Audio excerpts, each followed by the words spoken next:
Good morning. There are moments when something meaningful ends and nobody quite knows how to leave.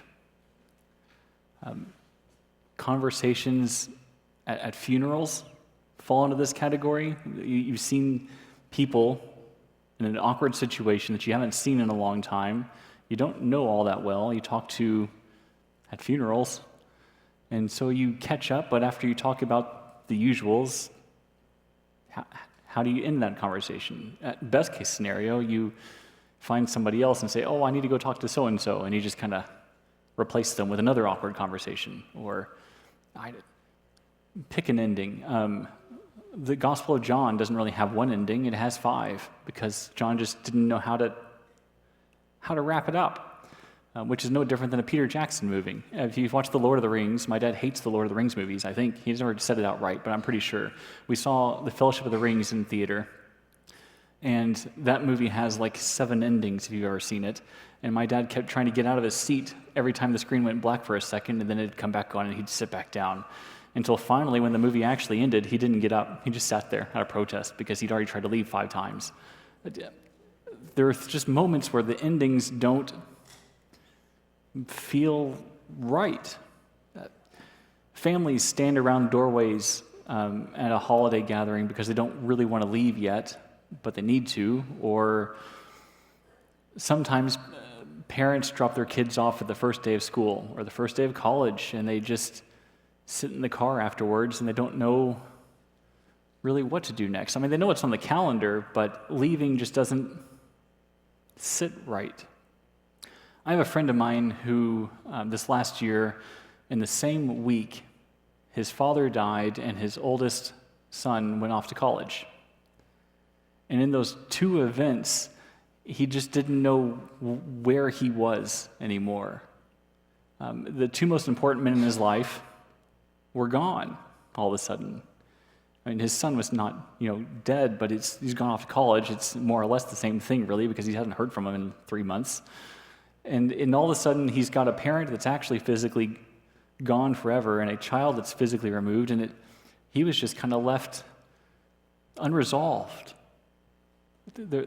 Life is full of these endings that we kind of resist because we don't know how to make it any better, but we don't think it's right. Most of us, I think, know what that feels like in some version of that scale. When something matters deeply to us, there's this natural instinct to stay near it just a little longer, just to linger, not refusing reality, but because we just understand that something important has changed. We linger because love lingers. We stay because presence matters. And there's just something good in that instinct. Gratitude, I think, often looks like hesitation. I've done a lot of funerals in this line of work. I got so good at funerals in Texas, I had a wait list before people were dying. They'd book me in advance. I don't know how to feel about that, but I was getting booked in advance. And the thing that always moves me the most at a funeral from this side of the pulpit is that hesitation where you can feel a lifetime of love and gratitude. It's just beautiful. When a season has shaped us that dramatically, when a relationship has carried weight, when a moment feels holy or important, we do not rush away from it quickly. We rush everything else in our life. We're really good at rushing through everything. But when something like that ends, we slow down. Because if this moment mattered, then maybe we should stay here just a while. Maybe moving forward too quickly feels like losing something essential. Ascension begins in exactly that kind of moment. The word of the Lord from Luke chapter 24, verses 44 through 53. Then he said to them, "These are my words that I spoke to you while I was still with you, that everything written about me in the law of Moses, the prophets, the Psalms, it must all be fulfilled." He opened their minds to understand the Scriptures. He said to them, "Thus it is written, that the Messiah is to suffer and to rise from the dead on the third day, and that repentance and forgiveness of sins is to be proclaimed in his name to all nations, beginning from Jerusalem. And you guys are the witnesses of these things. So look it, I'm sending upon you what my Father promised. So stay here in the city until you have been clothed with power from on high." And he led them out as far as Bethany, and lifting up his hands, he blessed them. One last time, he picks up his hands and he wishes the best upon his friends. He blesses them one last time. And while he was blessing them, while he was still blessing them, he withdrew and was carried up into heaven. And they worshiped him. We need to pause. I know there's not a period there. There really should be. That's a full sentence. There's time packed into that moment. They sat there, they lingered, they worshiped him. They told stories, they remembered, they worshiped.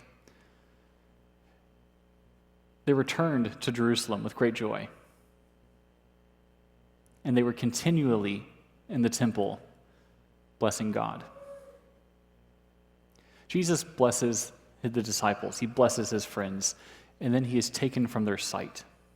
Mommy! Luke tells the story gently, but there is something deeply unsettling about it once you slow down enough to sit in this moment. Where's that small fan that used to be in the kids' room? After everything they've experienced, they lost him once, they got him back. There was confusion, there was joy, and now they're doing it again.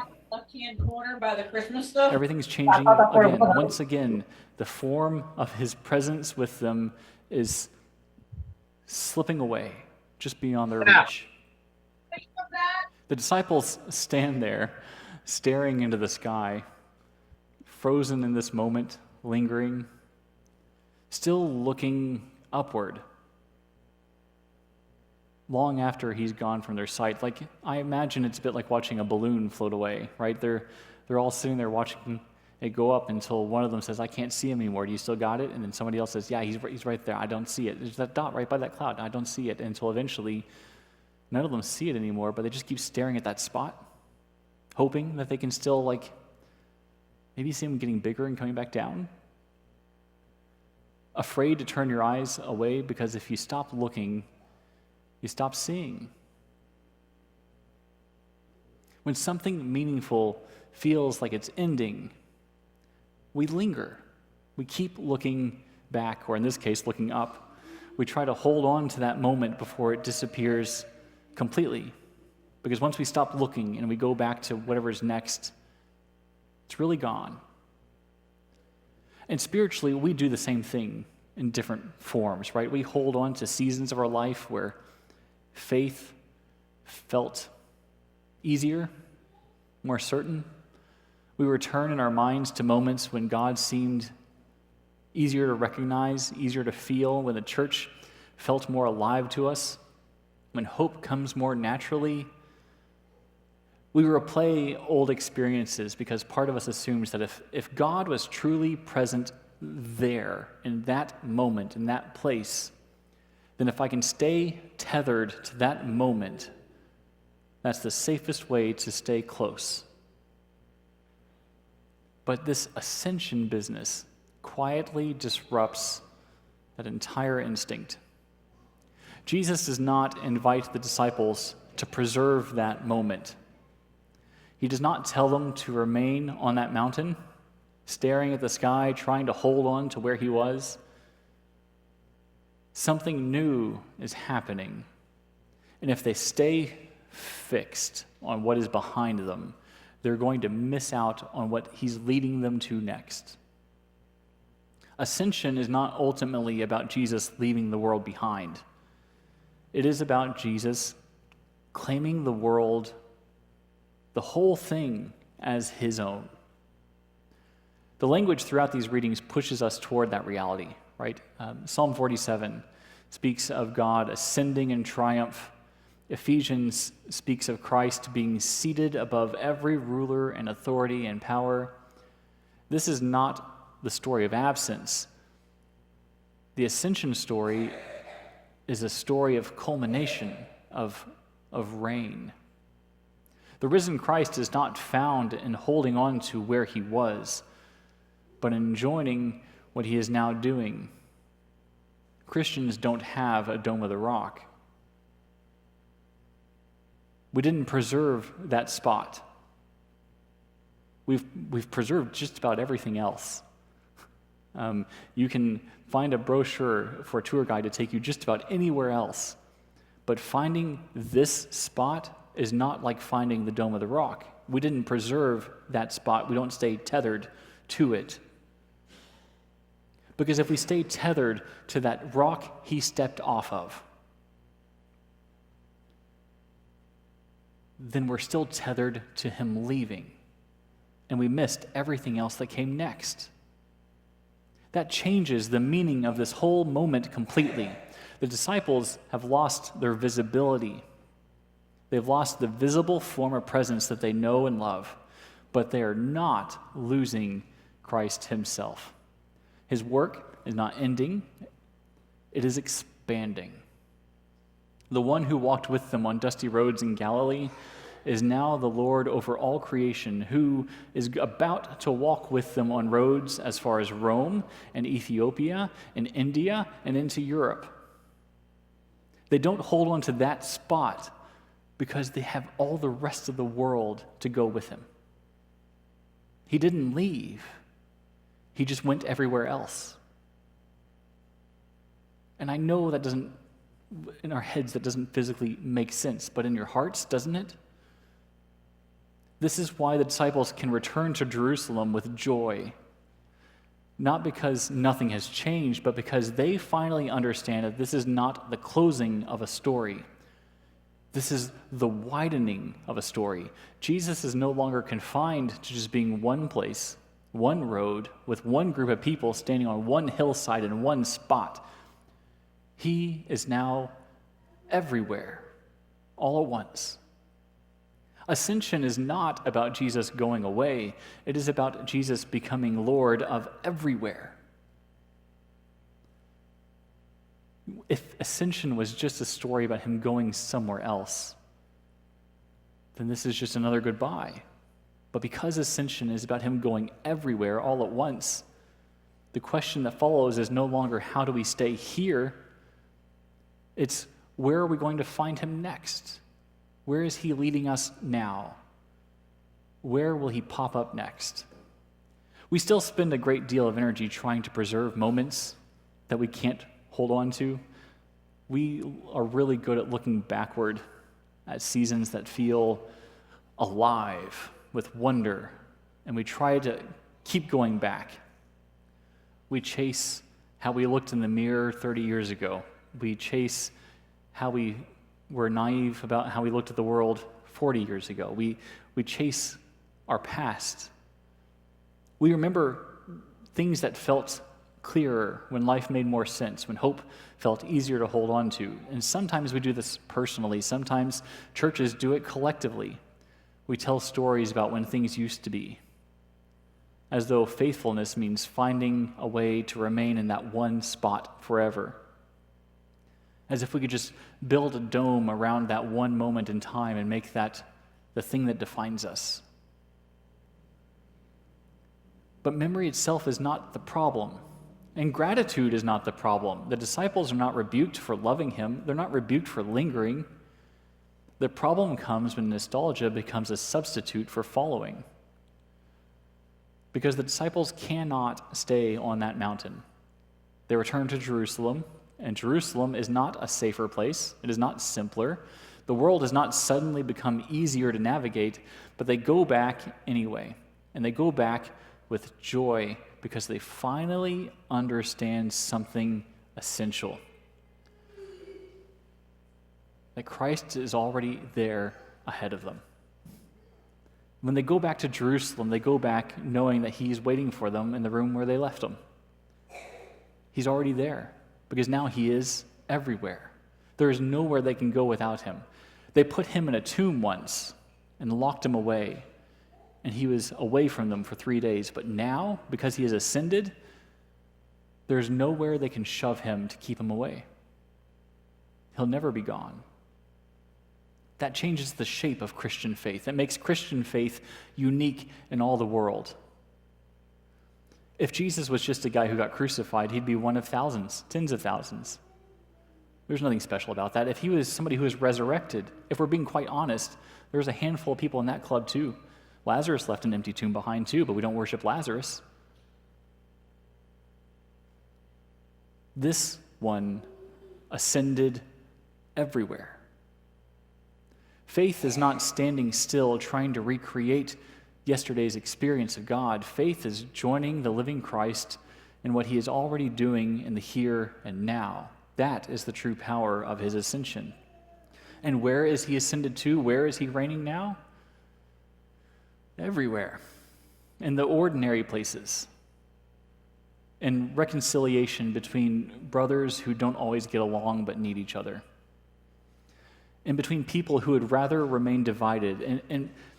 In moments in which people come across, an aisle to come together for a common good. In quiet moments of service that nobody will ever applaud or even notice. In communities that are trying to embody grace in a world shaped by fear and outrage. And people who choose hope, forgiveness, generosity, and love when those things are just so costly these days. Inflation has hit everything. Inflation has hit the cost of love, hasn't it? It gets harder to love. It gets harder to be grateful. The disciples stopped staring into the sky and they returned to Jerusalem, not because Christ has gone away, but because his reign over everything has already begun. And maybe that is the question Ascension puts before us.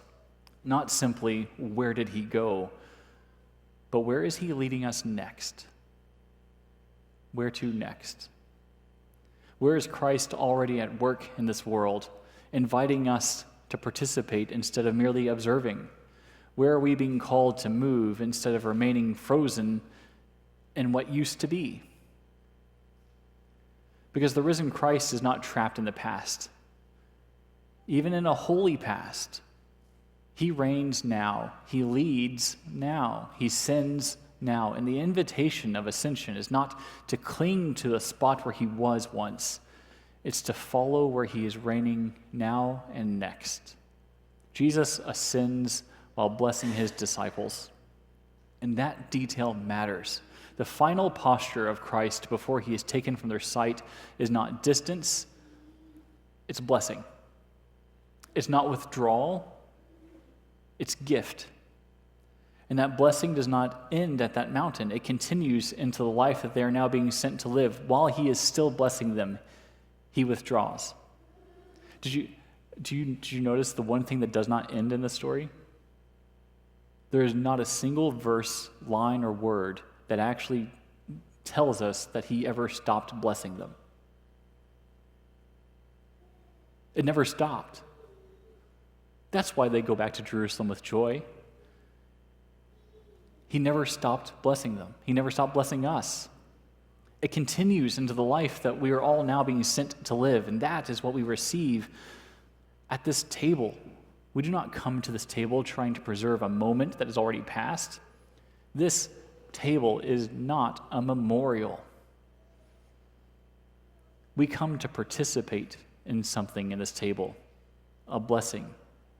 And we step into a blessing that started before us and will last long after we're gone. We just enter into it moment by moment, week after week. We come to participate in the life of the risen and reigning Christ who still gathers his people, feeds them, and sends them into the world that he holds and blesses.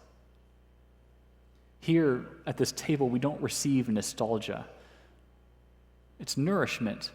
We don't gather at a table to remember something that happened long ago. We step into something that's happening now. It's here where Christ is still blessing his people, where his kingdom is already breaking into this world, and it's here that we are sent to follow the one who reigns over all things and all people in all places. The ascension was never the story of Christ going away. It has always been the story of Christ going everywhere. So who are we to stare at the sky and wonder why he feels so distant? Do you know what happened to the last person who thought they felt distant from Jesus before he ascended? Do you remember? The last time somebody felt distant from Jesus might have been the road to Emmaus, when Cleopas and friend were wondering if he was gone forever, and Jesus just sat there with them at the table after walking 7 miles with them and says, "You think he's really gone, huh?" And the time before that, the last person before that who thought that Jesus was so far gone and distant was Mary, who looked at Jesus in the garden and said, "Have you seen where they put his body?"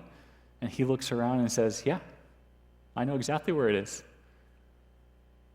Every time that somebody looks at the risen Christ and says, "He's just so far away," every single time they do it, the person they're telling that to is the risen Christ, who's just sitting there smiling with a smirk on his face, waiting for the rest of us to figure it out. His ascension does not mean he's gone. His ascension means he's standing right in front of you, just waiting for you to figure it out. It's what's so beautiful about the version of the story in Acts. In Acts, the disciples stand there, and they're staring at the sky, and then all of a sudden, there's 2 other people there with them who weren't there before, who are angels staring at the sky with them, and they say, "What are you looking at?" And they say, he's right up there. He's just, do you see the dot? And they say, "He's not there. He's waiting for you in Jerusalem and beyond." If you are still staring at a sky, waiting to see Jesus and thinking he's so far away, you might need to turn around and look, because odds are he's just waiting for you to figure out he's actually right behind you. And he's got your back. He's been behind you the whole way. The moment in which people think God is farthest away is always the moment that God is the closest. So if you come to this table today feeling like God is farther away than ever before, I need you to know, if not believe, at least to know that that means he's actually closer than ever. You just got to see it. So he stands there blessing them with things like, if you have the eyes to see, see. If you have the ears to hear, hear. I'm right there, just look. Just listen. Come to this table with eyes to see and ears to hear, and let him continue blessing us in everything that we do. Let's stand.